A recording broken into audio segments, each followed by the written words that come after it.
Bonsoir fidèles téléspectatrices et téléspectateurs de la télévision BF1. Merci de nous recevoir une fois de plus chez vous à l'occasion de ce nouveau numéro de votre émission Leçons de vie. Celui que nous recevons aujourd'hui a été un militant des premières heures du développement du Burkina Faso. Il a été pêle-mêle instituteur, entrepreneur, politicien. Aujourd'hui, il a décidé d'ouvrir les chapitres de sa vie à l'occasion de cette émission Leçons de vie. Bonsoir Adi Cissé. Bonsoir. Eh bien, merci de nous recevoir chez vous. Merci. Nous sommes ici dans le quartier Padoua. Depuis combien d'années habitez-vous ce quartier? 36 ans cette année. 36 ans. Le 9 juin, ça faisait 36 ans. D'accord. Parlez-nous un peu du quartier lorsque vous êtes arrivé pour la première fois. Oh, mais quand nous sommes arrivés ici, c'était la brousse. Hein? D'accord. Et puis, comme je disais, devant chez moi, il y avait, comment on appelle ça, le poste de police qui indiquait la fin de la ville de Ouagadougou. Ok. Donc, la fin de la ville de Ouagadougou, c'est juste à côté de chez vous. Oui, en face. En face. En face. Nous dirons que nous sommes juste à proximité de l'échangeur de Ouagadougou 2000. 2000. Alors, donc, on était carrément en brousse et on a transformé le poste de police là en permanence CDR. D'accord. Alors, puisque, bon, c'est les maisons de la Révolution, c'est sous Thomas Sankara que ça a été construit. Ok.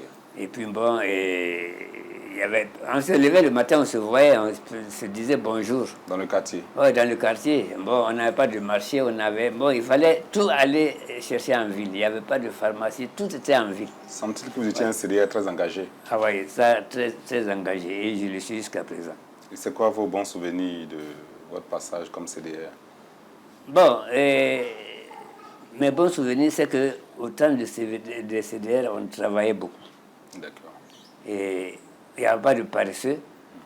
Et puis, bon, les CDR vraiment de service, parce que moi, j'ai été surtout CDR de service. C'est vrai, j'ai été CDR du quartier Zangouété. C'est quoi le CDR de service? C'est-à-dire, par exemple, à BF1, vous devez avoir un CDR. D'accord. Voilà, un bureau CDR. Puisqu'on considère que tout le monde, c'est l'erreur aussi qui a été commise sous la Révolution. Tout le monde n'est pas révolutionnaire. Alors, donc, sous la Révolution, tout le monde n'était pas révolutionnaire? Non, non. Alors, mais on vient dans le bureau, on dit que tout le monde est révolutionnaire. Alors, donc, il y a un bureau CDR et puis qui gère. Alors, si vous avez devant des gens honnêtes, bon, c'est tant mieux, ça se passe bien, pour le mieux. Mais tandis que si vous avez des gens malhonnêtes, il y en a qui essaient, qui utilisent ça pour se venger, parce que vous savez, les dégagements et tout ça. Quelqu'un est CDR, vous ne lui plaisez pas, il appelle. Bon, il vous donne votre nom, un jeudi, un mercredi, vous entendez votre nom, vous êtes dégagé parce que vous êtes un réactionnaire. C'était eux les CDR Bourouette ou il y avait un nom? Oui, mais c'était bon, c'est des gens qui n'ont rien compris à la Révolution. Et malheureusement, à cette époque aussi, il y avait beaucoup de délations. On va dire on va aller vous accuser d'avoir fait quelque chose. Sans vous demander, on vous tape dessus. Alors ça, c'était le côté mauvais des CDR. Ouais. Parce que en fait, c'est des gens c'est les lumpen, des gens qui ne sont pas au courant du fait de la Révolution, ou même parfois, c'était des contre-révolutionnaires, ils rentrent dans la Révolution et ils ont miné de la Révolution de l'intérieur. Alors ça aussi, il y a cet aspect-là. Mais bon, l'aspect qu'il y avait du travail, les gens travaillaient et les gens étaient à l'heure. Bon, il y avait le sport aussi qui était bien, une bonne chose. Il y avait le port de Faso d'Anfani qui a été imposé par la suite, mais qui était une bonne chose parce que moi j'ai eu une maman qui m'a demandé, mais la révolution, vous imposez Faso d'Anfani. J'ai dit, mais maman, est-ce que depuis que tu m'avais déjà vu porter Faso d'Anfani, si c'est pas maintenant? Elle dit oui. J'ai dit, mais qui tisse les façons d'enfants là? Ce n'est pas les femmes. Il dit oui. Donc les femmes gagnent de l'argent. Alors, est-ce que c'est pas bien? Il dit, mais tu penses que si on ne m'a pas oublié, je vais me mettre en façon d'enfant? Jamais. Alors donc, il y avait ce côté positif-là. Bon, le côté du sport aussi, c'était bon pour la santé des gens. Mais bon, il y a toujours des brebis galeuses. Hein. Et comme disait Norbert Zongo, en fait, c'est Sankara celui qui était révolutionnaire dans sinon les petits bourgeois comme nous autres là. Bon, et puis ce qui était bien, en tout cas, nous avons serré la ceinture parce que l'État donnait l'exemple. Par exemple, à l'époque, le ministre du président au dernier des ministres, ils avaient tous des choses, des R5. Vous ne pouvez pas avoir 2 voitures. Ne parlons pas de V8. Et ensuite, une fois j'étais chez le ministre Basile Guissou, dans son salon, on n'a rien changé dans le salon. Hein. Il me dit que voilà, c'est le salon là, on n'a rien changé, on n'a rien ajouté. Et puis, l'État prend 25 000 francs de frais d'électricité et d'eau par mois. Si vous dépassez ça, allez, c'est vous qui payez la différence. Bon, enfin, il n'y a pas de gaspillage.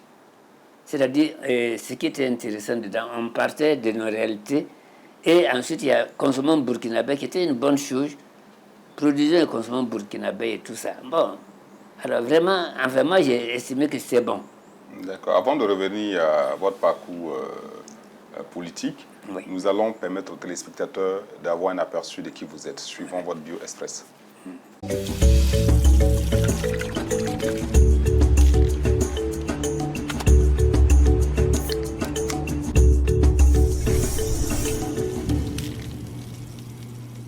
« 75 ans, marié, 5 enfants, l'esprit vif, le contact et le verbe facile. » Voici un peu de mots qui est Hadi Cissé.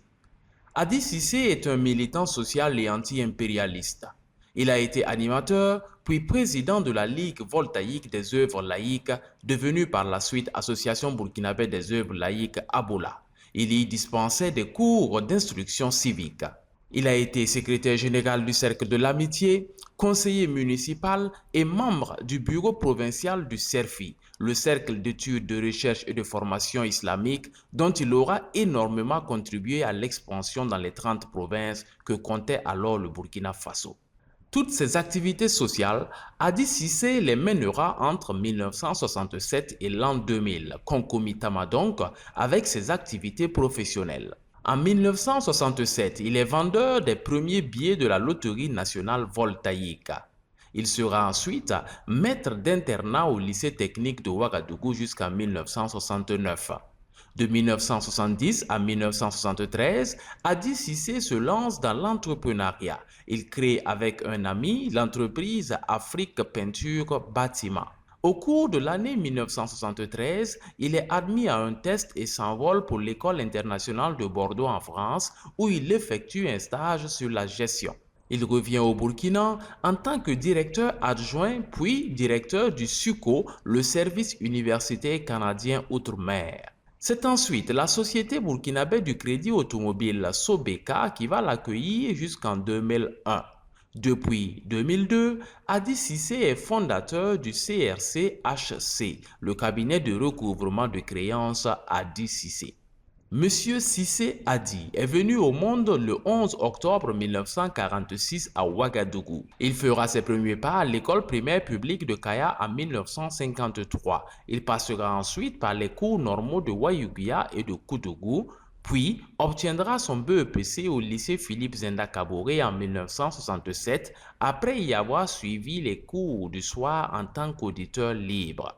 Hadi Cissé est de l'époque où les écoliers écrivaient à la plume, de l'époque où même quand un enfant à la moyenne et passe en classe supérieure, ses parents le font reprendre la classe pour consolider ses connaissances dans une matière particulière. Hadi Cissé est un homme de foi, un homme intègre, un homme qui a des leçons de vie à partager avec nous.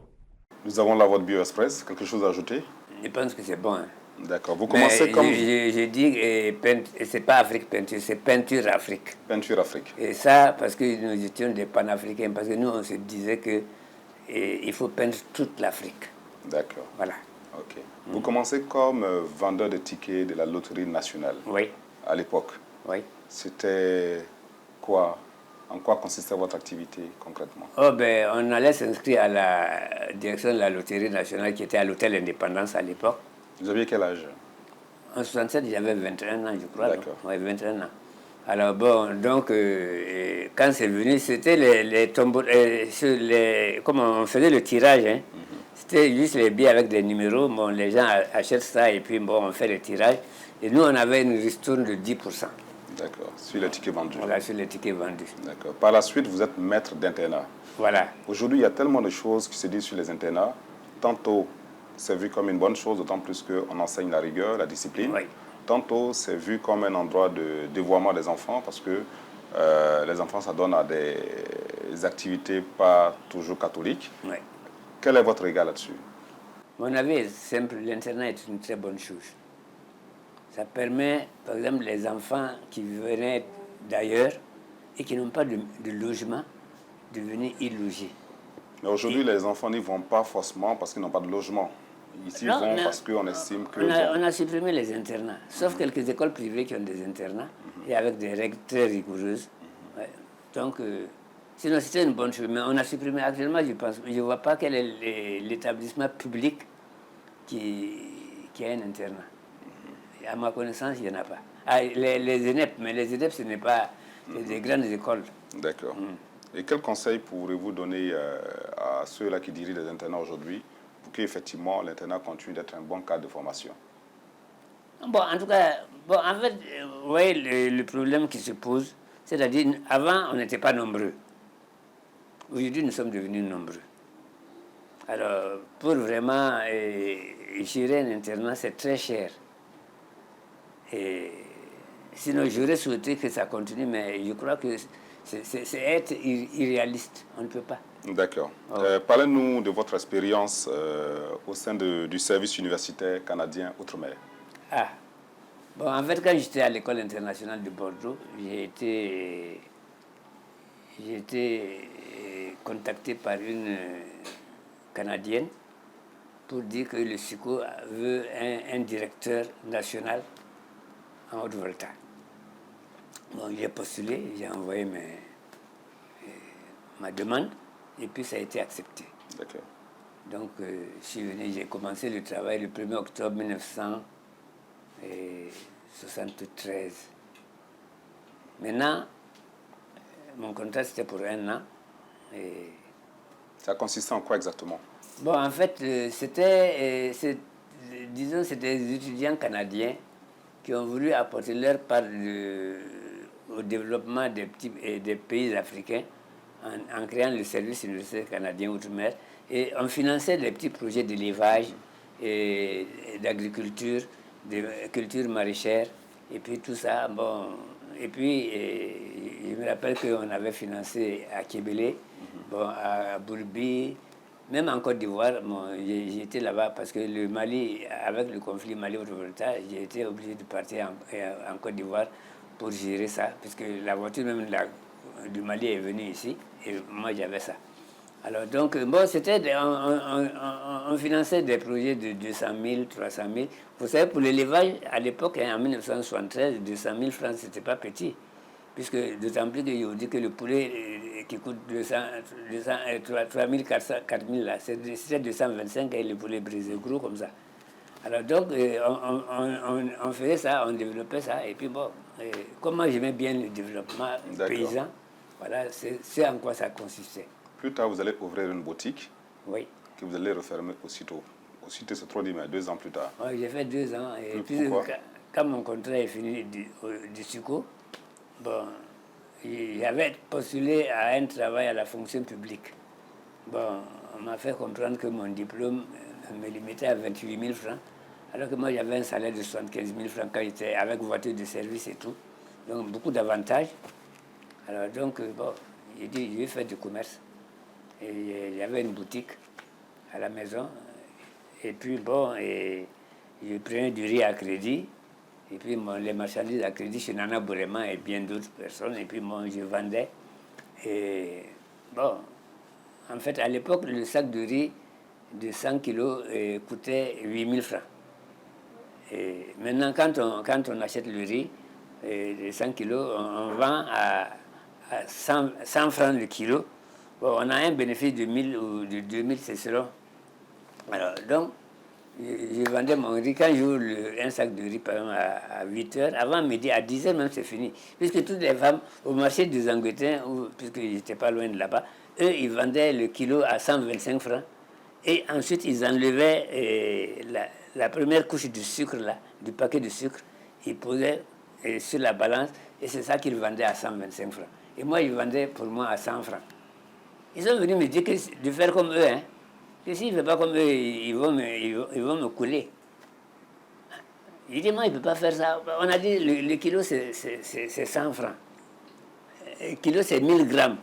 Vous vendez moins de 1000 grammes à 125 francs et vous voulez que moi, il fasse. Moi, mon éducation ne me permet pas de faire ça. Ouais, parce que moi, mon père, il m'a appris à être honnête, à être juste, à ne pas chercher à avoir plus que... C'est pas bon, c'est du haram. Mais bien sûr que on m'a coulé. Ouais. Donc vous avez dû fermer boutique. Oui, j'ai dû fermer. Par la suite, vous prendrez votre retraite à la Sobeka. Oui. Ok, parlez-nous de votre expérience à la Sobeka. Bon, c'était une bonne expérience. J'ai fait 25 ans là-bas. Ok. Bon. En quoi consistaient vos tâches là-bas? Bon, j'étais agent de recouvrement surtout. Je faisais du recouvrement. C'est ce qui explique à ma retraite. Au lieu d'aller faire autre chose, j'ai préféré ouvrir un cabinet de recouvrement de créances. Bon, et pour faire... Bon, mais ça va, j'ai évolué normalement, bon, d'agent de petit agent de... Bon, comment on va appeler ça? De petits commis. Bon, je suis devenu un cadre moyen quand j'ai quitté la Sobeka. D'accord. Voilà. Ok, nous allons suivre à la régie une vidéo où l'un de vos collaborateurs témoigne sur vous.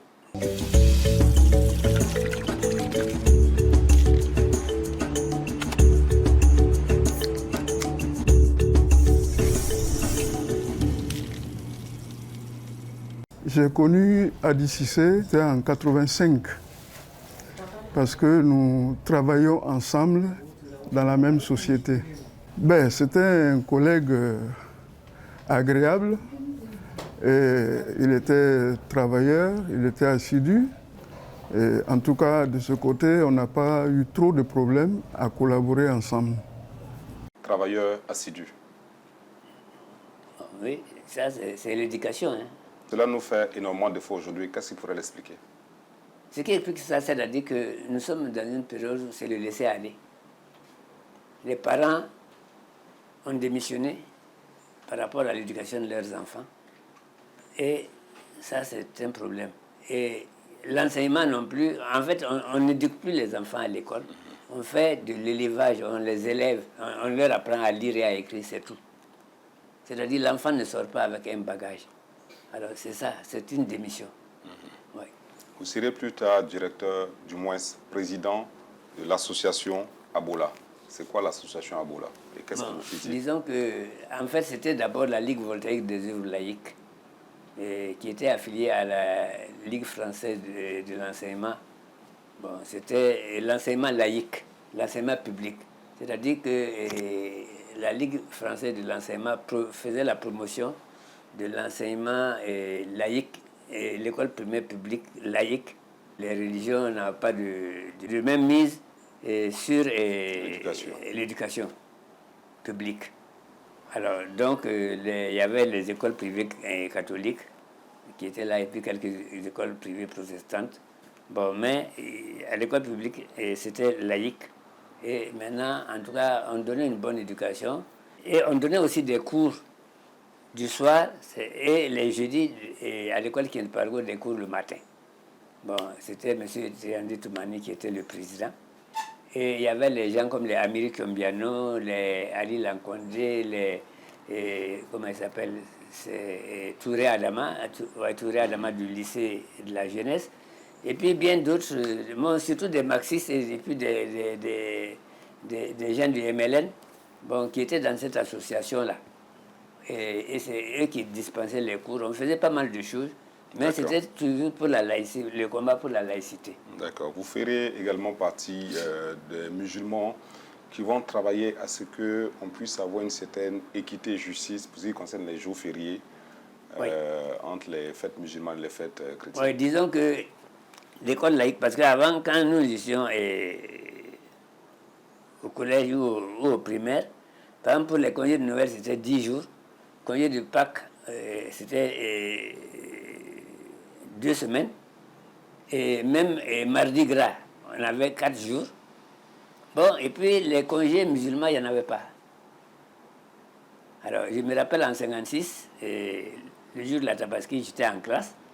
Et on a annoncé, c'est de Dakar qu'on annonçait que la Lune a été vue pour toute l'Afrique de l'Ouest. Et en ce moment, maintenant, on a annoncé, on est venu, le directeur a dit, tous les enfants musulmans peuvent partir et revenir le lendemain. C'était comme ça. Donc les fêtes musulmanes, vraiment, n'étaient pas considérées. Alors, bon, bien sûr, par la suite, avec notre combat et tout ça, et puis avec l'arrivée des gens comme les Ali Lankwandé au ministère de l'Éducation nationale, bon, ils ont dit, écoutez, on va quand même rétablir l'équilibre. Et maintenant, on fera 4 jours pour les fêtes musulmanes, 4 jours pour... Enfin, donc c'est comme ça qu'on a rétabli l'équilibre. Et puis, bon, ça va, quoi. Nous entamons la deuxième partie de cette émission qui porte sur votre vie de famille. On voit effectivement que vous êtes très engagé sur le plan religieux pour l'équilibre des droits de part et d'autre. En tant que musulman, vous mariez une femme chrétienne. Alors? Bon, en fait, c'est quoi? C'est-à-dire, vous prenez la sourate 5, verset 5. Il y est dit que la nourriture des gens du livre vous est permise. Les gens du livre, c'est les juifs et les chrétiens. Leurs femmes vous ont permis, à condition que vous les preniez comme épouses et non pas en débauché, et en leur donnant leur mare. En leur donnant leur? Leur mare. Le mare, c'est en quelque sorte le cadeau que l'homme doit donner à la femme. Ça revient de droit à la femme. C'est-à-dire, ça n'a rien à voir avec la dot. Non, non, ça n'a rien à voir avec la dot. Les gens traduisent ça en dot, mais c'est une mauvaise traduction. Alors, donc, le mare, ça peut être de l'argent, ça peut être de l'or, ça peut être des habits, ça peut... Bon, c'est selon votre capacité. Et maintenant, ça c'est uniquement pour la femme.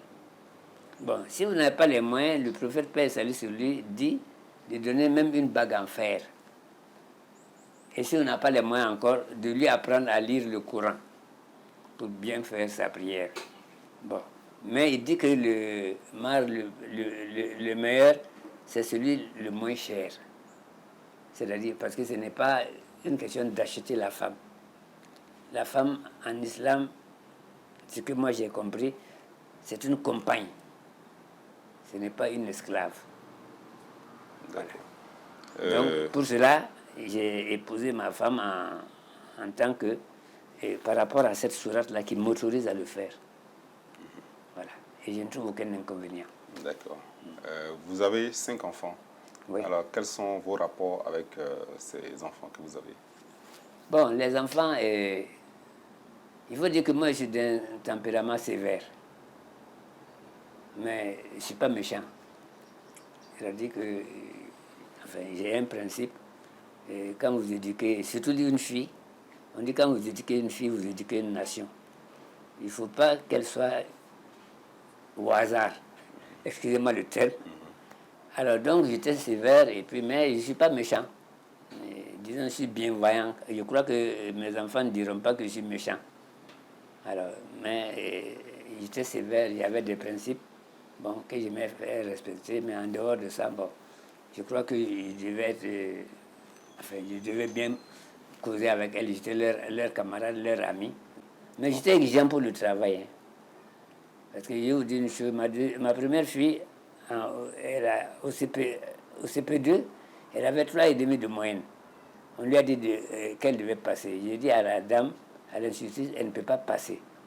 J'ai dit pourquoi? Elle dit pourquoi? J'ai dit non, on a dit la moyenne c'est 5, non? C'est 5 qui est la moitié de 10, non?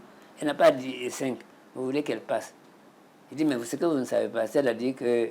Elle m'a dit, mais vous êtes bizarre, monsieur Cissé. Il y a des gens qui viennent demander à ce que Dieu passe. J'ai dit, moi, je suis un enseignant raté. Si vous plantez un arbre et que l'arbre n'est pas... Les racines ne sont pas bien enfoncées, quand ça va grandir, le moindre coup de vent fait tomber ça. Tandis que si les racines sont bien enfoncées... Alors que le CP1, le CP2, jusqu'au C1, ce sont des endroits où il faut mettre un tuteur à l'arbre. Sinon, il va se tordre et puis après, on ne peut plus rien faire. Donc, dès toutes mes filles, mes 3 premières filles, je les ai fait redoubler le CP2. Ouais. Et quand on est venu ici, ma première fille était au CM1, on voulait la faire passer le certificat d'études primaires, tellement elle était brillante. Elle avait le niveau. Alors donc, vous voyez. On n'est pas sévère pour rien, c'est pas de la méchanceté, mais c'était comme ça.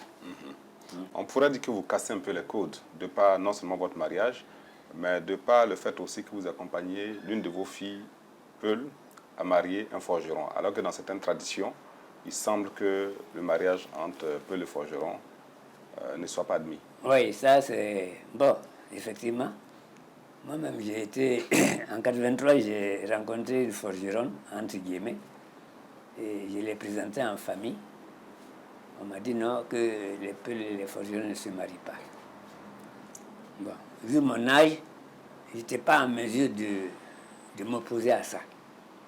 Parce que bon, je suis d'un certain âge, quand mon père ou ma mère, ou bien... Vous voyez, nous, on ne peut pas dire non à nos parents, c'est difficile.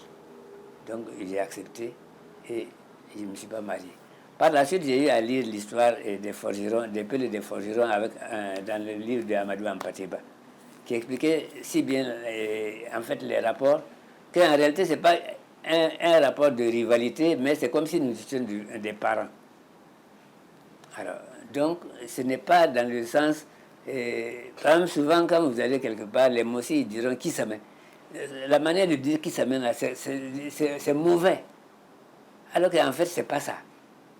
Alors, donc, moi, étant d'un certain niveau de compréhension, bon... C'est comme si c'était de l'inceste qu'il commettait. Oui, voilà, c'est l'explication qu'on donnait. Alors, donc, j'ai dit, mais de toute façon, moi, nous marions nos cousines. Bon, si la forgeronne est une parente, est une sœur, alors que de loin, il n'y a rien qui nous lie, sur le plan sanguin, mais il n'y a pas de raison que je n'épouse pas. S'il peut épouser ma cousine, il n'y a pas de raison qu'un forgeron ne puisse pas épouser ma fille. Qu'une parente éloignée ne puisse pas être épousée. Voilà, alors donc, bon, et quand le monsieur est venu pour demander la main de ma fille, lui aussi, je pense que chez lui aussi, on les a dit que les forgerons et les Peul ne se marient pas. Bon, avec l'accord de mon grand frère, nous nous sommes concertés. Bon, on a trouvé qu'il n'y a pas de problème. S'ils s'aiment, pourvu seulement qu'ils ne fassent pas comme les Mossis, pareil à Boin là. Moi, ma fille n'est pas Boin. Ça, je l'ai dit et je le répète. Si tu respectes ma fille, tu es un bon chef de famille, il n'y a pas de chemin. Venez dire pareil à Boin là, moi, je ne suis pas de moi. Si vous êtes d'accord, bon, ils sont d'accord, eh bien, elle est mariée, elle a 2 enfants maintenant. Et voilà. Tout se passe bien. Ouais, ça se passe bien, ils sont à Abidjan. D'accord. À présent, nous allons suivre un témoignage des membres de votre famille.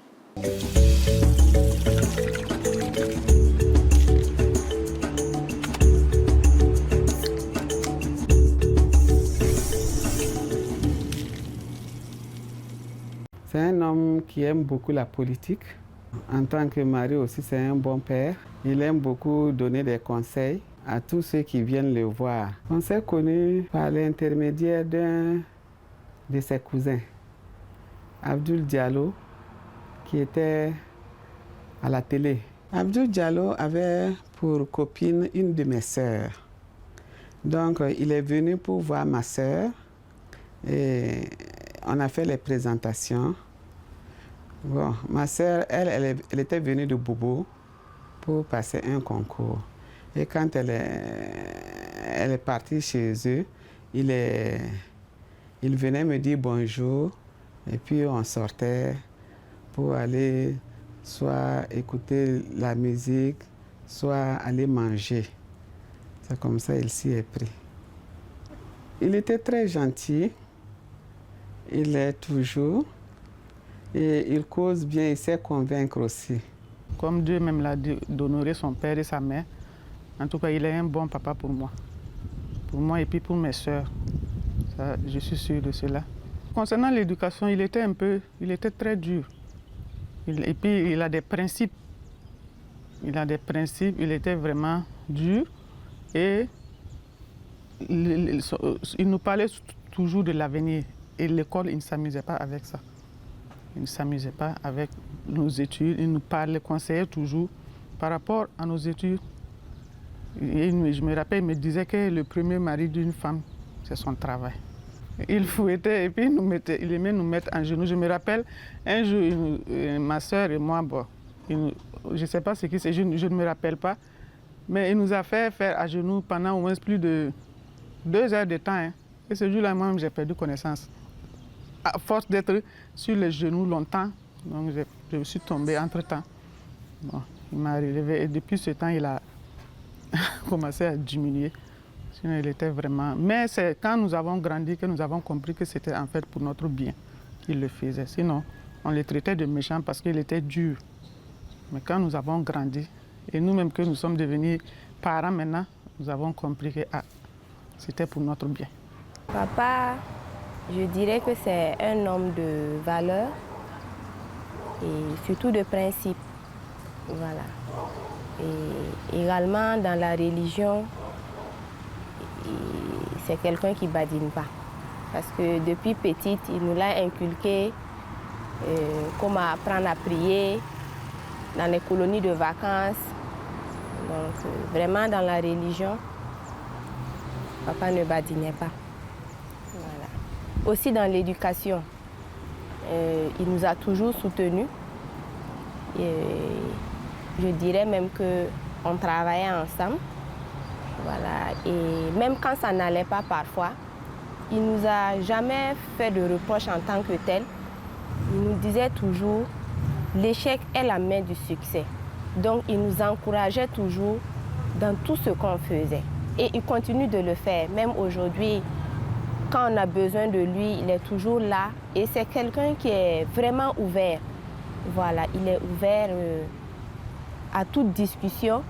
Donc ça fait que depuis petite, même nos amis venaient à la maison discuter avec lui. Il a tellement de filles, de garçons que c'est dû au fait qu'il était ouvert. Il est toujours ouvert, donc si tu as un problème et que tu pars vers lui, il te trouvera toujours la solution.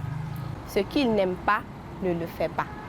Voilà, je me rappelle que étant petite, une fois avec ma petite sœur, on est allé à l'école. À midi, on devait être à la maison. Et ce jour, je ne sais pas ce qui s'est passé. Bon, on est allé jouer chez une camarade. Et on est arrivé ce jour à 13h. Papa était tout fâché. Ah, ce jour, ça n'a pas été facile. Il nous a fait faire à genoux.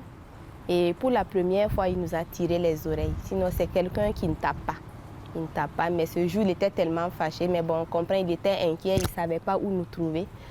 La punition suprême, c'est de mettre vos enfants à genoux. Bon, je pense que ça fait pas très mal, quoi. Voilà. D'accord. Quand votre fille est tombée évanouie, vous avez eu peur, certainement. Ah, bien sûr. C'est pourquoi vous avez ralenti par la suite. Oui, non. Bon, j'ai 42 ans, 44 ans de plus qu'elle. C'est pratiquement ma petite fille. Et la première qui parlait, elle, il y avait 29 ans de plus qu'elle. Alors, donc, vous voyez, en ce moment, j'étais encore jeune. Donc, quand on est jeune, on est... Jeune et fougueux. Oui, fougueux. Tout doit se faire tout de suite et maintenant. On veut faire comme les anciens maîtres aussi. Mais bon, j'étais pas méchant comme elles le disent. C'était pas par méchanceté. Aujourd'hui, quel regard portez-vous sur l'éducation des enfants dans la société de façon générale? Cela m'amène à parler d'une chose. Quand je suis rentré à l'école primaire en 1953, en haut du tableau noir, en haut il y avait un tableau noir sur lequel il est écrit « Le maître est le second père de l'élève et il lui doit obéissance et respect. » Et nous, tous les jours, quand nous rentrions en classe, même sans savoir lire, nous lisions ça d'abord. Dans toutes les classes, c'était écrit. Ensuite, il y avait l'instruction civique et la morale. Et la morale, c'est lundi, parce que jeudi, nous c'est jeudi qu'on n'allait pas à l'école. Lundi et mercredi, et la morale, l'instruction civique, c'est mardi et vendredi. Bon, alors quand c'est ça, et puis ensuite, nous avions un tel respect pour le maître, que quand nous voyons notre maître quelque part, nous nous cachons. Aussi, on ne peut pas se cacher, on croise les bras, on le salue, et puis on court. Bon. Et les maîtres avaient le niveau. Les maîtres avaient le niveau. Le cahier que je vous ai montré, que vous avez, où vous écrivez à la plume là, j'étais au CM1 et j'avais la moyenne pour passer.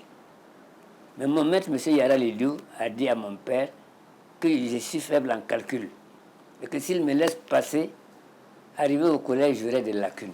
Donc, il m'a fait redoubler. Bon, oui, il m'a fait redoubler. Non pas parce que je n'avais pas la moyenne, parce que je n'étais pas intelligent, mais parce qu'il voulait... Et quand je suis parti au collège, au cours normal, les 2 cours normaux, j'étais premier en maths. Alors, ensuite, on avait l'entrée en 6e. Et à l'époque, on passait les bourses, et le certificat d'études primaires et l'entrée en 6e. On appelait ça les bourses. Donc, en 59, j'ai eu mon certificat d'études primaires et j'ai échoué à l'entrée en 6e. Je suis parti, j'ai redoublé à l'école Kienpargo avec M. Triandé Toumani. Donc là-bas, j'ai eu l'entrée en 6e là-bas et je suis parti au cours normal de Waïgouya. J'étais 2e par ordre de mérite. Alors, donc c'est pour vous dire qu'à l'époque, là, quand on redoublait un élève, et l'enseignant était à la hauteur. Mais je me rends compte qu'aujourd'hui, non seulement les élèves, bon, je ne sais pas, on dit que les élèves passent. Hein? On passe, il n'y a pas de redoublement. Mais moi, je ne comprends pas. Mais ça, c'est mauvais. Et je vous dis, par exemple, qu'à Kaya, on avait le père de Séré, M. Séré Patoumo, était un menuisier professionnel, il enseignait la menuiserie. On avait une école qu'on appelait centre d'activités diverses. Bon, et les grands qui n'avaient pas réussi à l'école, eux, on les envoyait aller apprendre la menuiserie, apprendre la mécanique, la maçonnerie. Et puis après, maintenant, on a supprimé ça. Et on a créé le CA à Ouagadougou, qui est devenu par la suite collège technique, lycée technique. Bon, alors, donc il n'y a plus, c'est-à-dire que l'enfant sort de l'école avec son diplôme, il ne sait rien faire. Il ne sait rien faire de ses 10 doigts. Voilà. D'accord. À présent, nous passons à la 3e partie. Oui. Votre enfance, l'éducation que vous en avez reçue. Votre père était ancien combattant. Oui. Alors, quel type d'éducation vous avez reçu de votre père? Bon, disons que nous avons reçu une éducation islamique parce que mon père était un musulman. Bon, et puisque je partais à l'école coranique, bon, et je faisais même le garibou avec les enfants, avec mes camarades. Mais en fait, c'était pour ne pas me sentir supérieur aux autres. Parce que mon papa, c'était un bourgeois à l'époque, il avait les moyens, il était gérant de la boutique Raymond à Kaya. Donc, il avait les moyens et puis, donc, il nous mettait... Donc, j'étais dans les mêmes conditions. On partait les mercredis soirs ou bien mercredi matin, aller faire la mendicité. Mais en fait, c'est une éducation pour amener l'homme à être modeste, à ne pas se croire au-dessus des autres enfants. Et on mangeait ensemble, on dormait ensemble, on faisait beaucoup de choses ensemble. Ça, c'est une éducation qui m'a marqué et qui, jusqu'à présent, parce que ça m'a appris à respecter les gens, à respecter les parents, les aînés. Même si quelqu'un a un an de plus que moi, c'est un aîné, je lui dois du respect. Alors, nous allons suivre une vidéo à la régie sur des témoignages de vos amis d'enfance.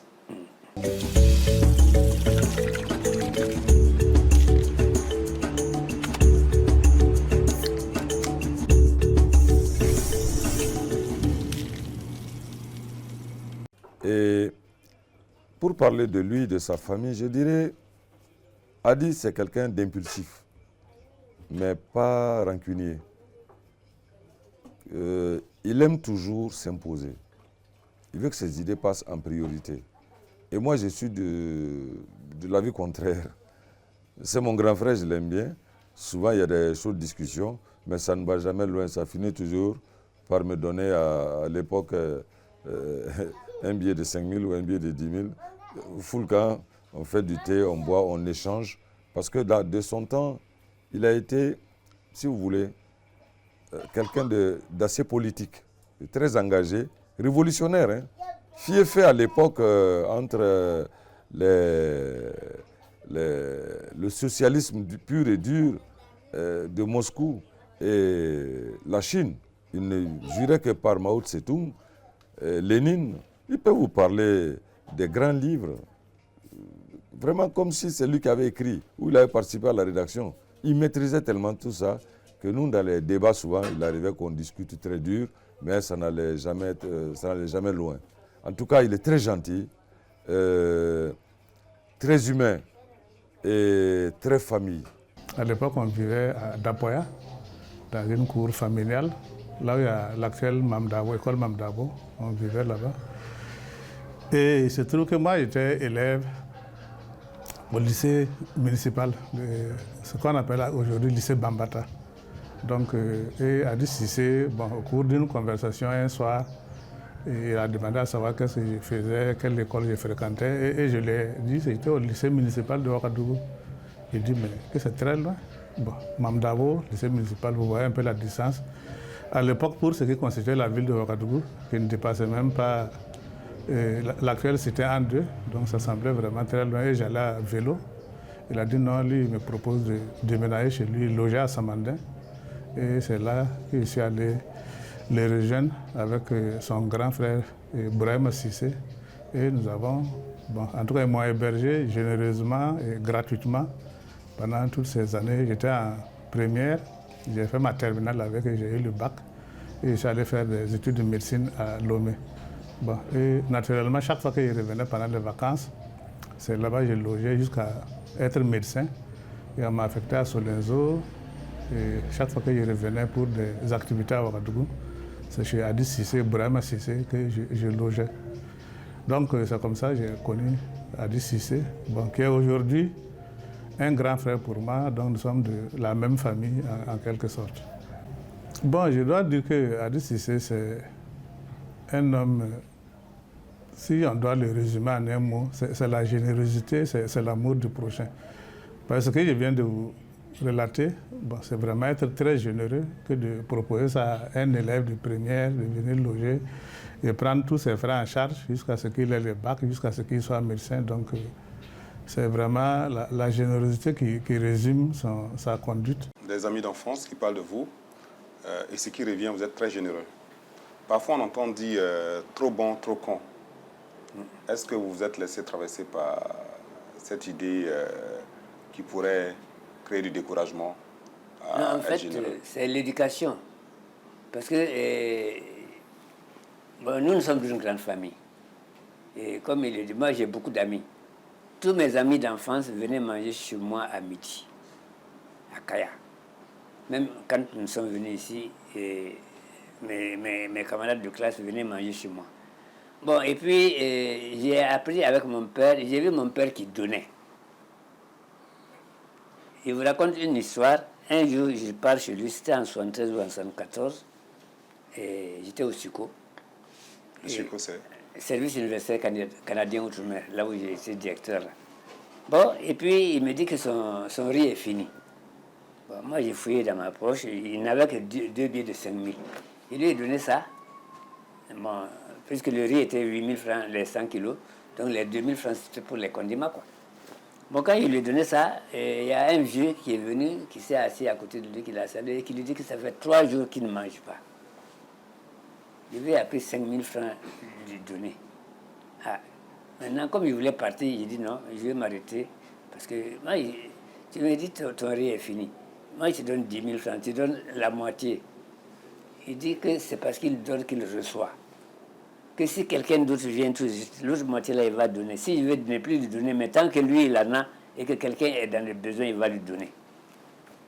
Bon, c'est comme ça que nous avons appris à donner. Et on dit aussi que quand vous donnez, vous recevez. Il y a un proverbe là qui dit que si vous êtes riche, vous donnez à 9 pauvres, vous serez le 10e pauvre. C'est faux, ça c'est pour les cupides. C'est pour les avares, ils ne veulent pas donner. Sinon, Dieu dit quand vous donnez, il vous rembourse toujours au centuple. Alors donc j'ai appris à donner comme ça. Bon, c'est une question d'éducation. Nous, on ne connaît pas refuser. Ok. Voilà. En préparant justement cette émission, nous avons essayé de voir si vous aviez aussi des défauts. Suivons la vidéo.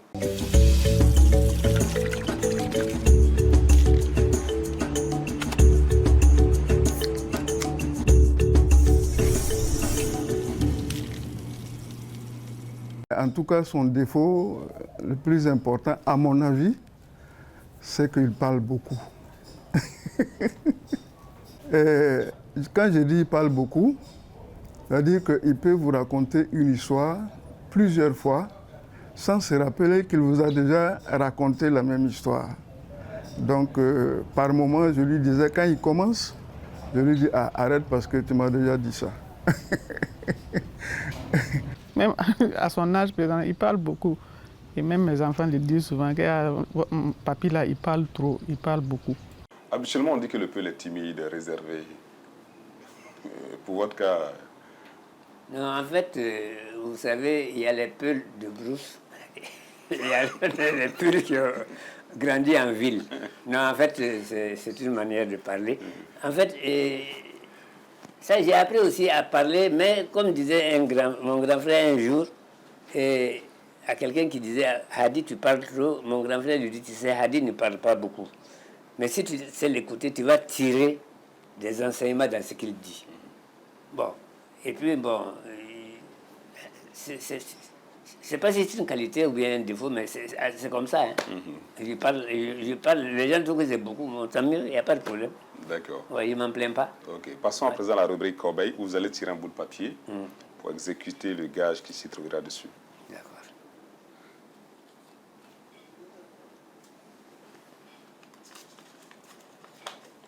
Récitation. Oh, j'ai oublié, hein. Ah, mais ça va, le coq chante le jour paraît, tout s'éveille dans le village. Allez-y, à voix haute. Le coq chante le jour paraît, tout s'éveille dans le village. Pour que le bon couscous sente mon femme debout et du courage. Pilon pam pam, pilon pam pam, pilon guéma. Voilà. Ok, une récitation de quelle classe? Ah, ça, c'est CP1. Hein. CP1. Mamadou et Binta. Ok. Ouais. À présent, nous sommes sur la rubrique des citations et proverbes préférés. Vous allez nous donner 3 citations ou 3 proverbes préférés. Ça peut être en langue, hein, ça peut être en langue peul, que vous allez traduire par la suite en français. Parce que moi, je suis un francophile. Hein. Alors, bon. Et il y a la première dissertation que j'ai faite en 1964. Les vérités que vous n'aimez pas entendre sont celles que vous avez le plus d'intérêt à savoir. Okay. Bon, ensuite, la force ne crée pas un chef, mais un adversaire à abattre. La force ne crée pas un chef, mais un adversaire à abattre. Ensuite, pour terminer, souvenez-vous de la mort, c'est l'absent attendu. Reprenez.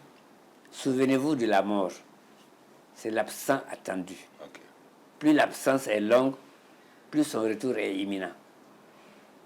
Ça veut dire que quel que soit le moment, ça va venir. Alors souvenez-vous de ça. Non pas parce que vous avez peur de la mort, mais pour faire de bonnes actions, pour faire du bien à votre prochain. Voilà, c'est ça. Souvenez-vous, pour ne pas faire du mal à autrui. C'est pas beau. D'accord. Voilà. Ok. Maintenant, la rubrique Souvenirs, souvenirs, nous allons faire défiler une série de photos sur le petit écran et vous serez appelé à commenter. C'était le plus beau jour de ma vie. Oui, très bien. Voilà. Et là, je suis avec. C'est vrai que pour le mariage, on n'a pas eu l'occasion de demander combien est-ce que vous avez dragué votre épouse. Et dépenser. Draguer votre épouse. Bon, mais ça, elle aimait le déguet. Et comme ma mère faisait du déguet, alors chaque fois, je partais lui donner ça. Elle aurait dû vous dire ça. Ouais. Ah, c'était j'étais à la Sobeka, je venais de rentrer à la Sobeka. En fait, ça a été une photo qui a été prise le 18 avril 1979. Mais c'était à la maison à Zanguetin. Et c'était ma moto-chouche. Voilà, c'était à un discours du Labola. J'étais président de Labola. Nous avons fait une réunion, une assemblée générale. On a renouvelé le bureau et puis nous avons fait aussi un thème. Et on a discuté sur un thème qui était le CEPED, le Centre populaire pour l'éducation et le développement, en 1985. En fait, nous avions souhaité que dans les écoles, au lieu qu'on fasse simplement l'enseignement simple, qu'on fasse des centres populaires pour l'éducation et le développement. C'est-à-dire que les enfants apprennent à cultiver, à faire du jardinage, à faire des travaux manuels. Pour qu'une fois qu'ils ont quitté l'école aussi, qu'ils sachent se débrouiller dans la vie. Mais malheureusement, ça n'a jamais... on n'a jamais tenu compte de ça. Et c'est ce que nous voulions dans toutes les écoles primaires publiques du pays, même les secondaires, pourquoi pas. Mais bon, ça n'a pas... La photo suivante. Oui. Ah, ça, c'était en 74, je crois. Non, en 72, Non, 74, parce que j'étais déjà marié. Et bon, donc, et mon grand frère, et puis moi, et puis le papa, il avait 72 ans à l'époque, puisqu'il était de 1902. C'était en fait le commissaire du ministère des Finances. Je crois qu'on devait être avec le ministre Dondassé au temps de la Révolution. Bon, ça fait vieux tout ça là. Ah, le cahier à la plume. Les enfants ne savent plus écrire à la plume. Je vais vous raconter une anecdote par rapport aux plumes. Et ma dernière fille, j'avais comment on appelle ça, un stylo à plume. C'est ce que nous on appelait stylo. Alors, un stylo à plume. Bon, un jour, je viens et elle me dit, mais que ton bic là n'écrit pas? Je dis, mais c'est pas un bic. Je dis, tu vois pas que c'est une plume? Alors, c'est pas un bic. Et puis, l'encre était finie, ça avait séché. Bon, elle n'allait jamais pouvoir écrire. Elle ne connaît pas écrire avec ça. Donc, j'ai pris ça, j'ai donné à mon grand frère, parce que lui, au moins, comment il ne va plus écrire, j'ai donné ça à mon grand frère.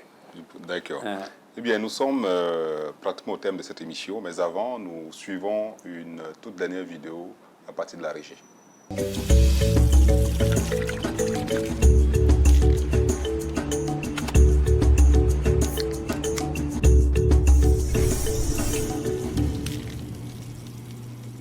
Je veux te dire en ce jour que je suis fière de toi et je t'aime beaucoup.